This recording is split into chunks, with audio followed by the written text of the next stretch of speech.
Metaverse, crypto, blockchain, Web3. I am sure you all must have heard these names recently. Metaverse of lately has gained a lot of momentum after Mark Zuckerberg, CEO of Facebook, changed the name of Facebook to Meta. Well, if a Web2 company as big as Facebook has struck the gong and tell us Web3 is coming, what are we waiting for? I mean, now it is no more speculation, it is no more a bubble. Hi everyone, this is Preeti Vachhani and I welcome you all to Enriching Lives. So today I would be talking about what is Metaverse, what is its scope, and a very important question, do we really need it? And also, is Metaverse going to make our lives better on the internet, or it is just going to manipulate our perception of reality?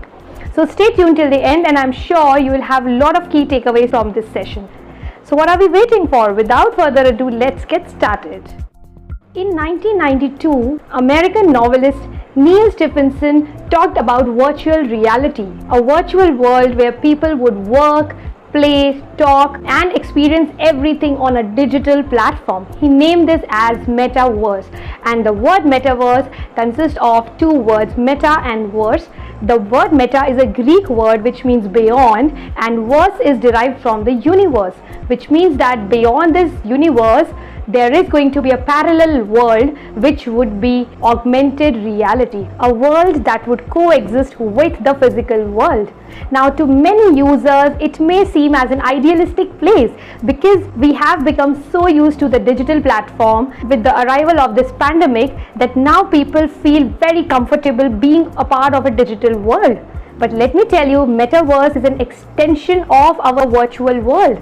So it's beyond our WhatsApp calls or videos. It's something that is a next level to what we people were doing since past 2 years when the pandemic hit us. Today, tech giants like Apple, Microsoft, Google, Facebook, they are racing to claim this metaverse. Well, let me tell you, 2022 is poised to be the year of augmented reality space that could change the way we live forever. Think of it as an internet where you are not just looking or watching but living it. So it's more than sound and visuals.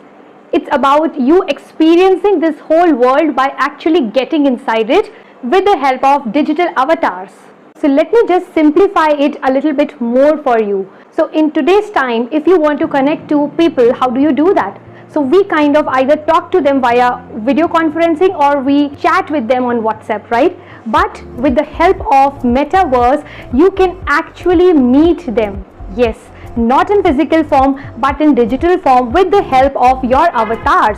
So this would be a next level meeting altogether. So here it's all about your experience. So this is what Metaverse offers to us, experience and not just sound and visuals. Well, let me tell you, this concept is not really very much new, though it is a little new in our country. But if I talk about countries like US and Canada, the kids have been playing games like Roblox and the kids are of age 7 to 12. It's very normal for them to go on a digital platform and actually feel the movements and play with their digital avatars.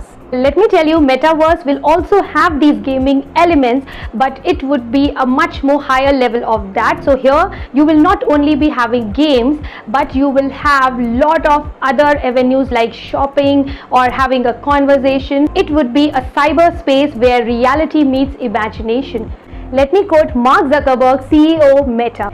Metaverse would be a second thing to a teleportation device. Teleporting around the metaverse would be like clicking on a link where you can explore the world virtually by being physically at home. Isn't that great? Going by the kind of investments being made in the virtual world, there are different virtual worlds in the making. Facebook, or now known as Meta, wants to be the biggest one in this space. Well, it's not only one in the pursuit, there are a lot of other tech giants who are trying to occupy this virtual space. Apple, for instance, is rumored to have a secret team of hundreds of employees working on this Metaverse project, and it is going to be a wonderful experience of its kind.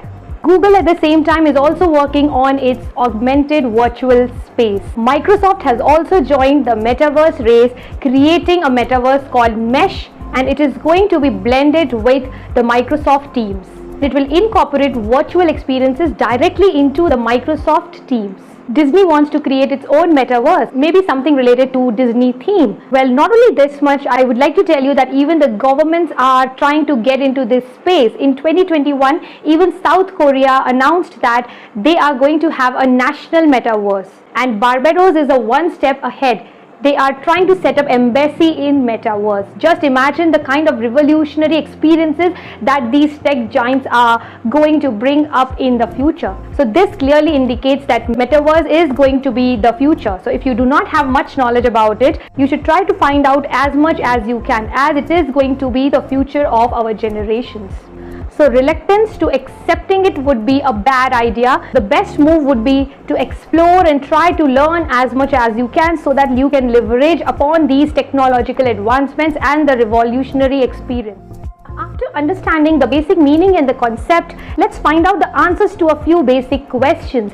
How much safe would metaverse be? What line do we need to draw? Let me tell you, if I talk about the current facts, it is really not safe. Crimes in cyberspace have started happening, but that does not mean that it is not for our betterment. Well, ultimately, we need to understand where do we need to draw a line. Even if we are using social media handles like Instagram, Meta, WhatsApp, there also we encounter a threat to our safety. So it all depends upon us. Where do we draw a line? What kind of usage are we into? Are we using it safely? So for example, if you kind of chat with an unknown person, with a stranger, if you become friends with a person, and if that person asks you for OTP, or if gives you a link and then you click on that, definitely you are being prone to these kind of crimes. I believe it ultimately depends upon all of us. How are we using the technology? Are we using it for our own good, or are we actually crossing the line and becoming a victim of cybercrime? We all know that virtual reality plunges you in a digital environment where the slightest of touch or sensory experience is highlighted or exaggerated to give you an immersive experience. Now, to get the answer to this question, how much safety metaverse ensure? In March last year, Meta executive Andrew Wordsworth said that policing user behavior at any meaningful scale is practically impossible. He has clearly denied that it is not possible to kind of have a watch at the user behavior when you have such scalability.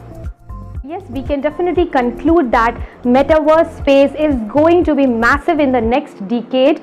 Experimentation, testing, everything has been done, and now the tech giants are working scrupulously on developing their own virtual reality space. And I believe all of us have become so used to digital world post-COVID that now it has become a part and parcel of our life. And definitely if we have something that's much better, much bigger, it is going to help us in certain ways. But at the same time, we need to understand that it is going to be a tool for the predators out there. So we can't get away with this fact also, that you have to be very cautious while you are using the metaverse or the virtual space. It surely gives you that kind of experience, wherein you can live that moment, not physically but in the form of a digital avatar, which is much more than just talking or watching or listening. But still you need to understand where do you draw the line and how do you use this transformational Web3 revolution. So we all know this is Web3. So Facebook, Instagram, all of that was a part of Web2. So Web2 was based on coding and Web3 is based on blockchain technology. Now you must be wondering, what is blockchain? Don't worry, you will get the answer in my next video. If you like this video, do hit a like button. It motivates me to make more videos on the same topic. Hope this video helped you and gave you a lot of insights about what is metaverse, why you should study it in depth.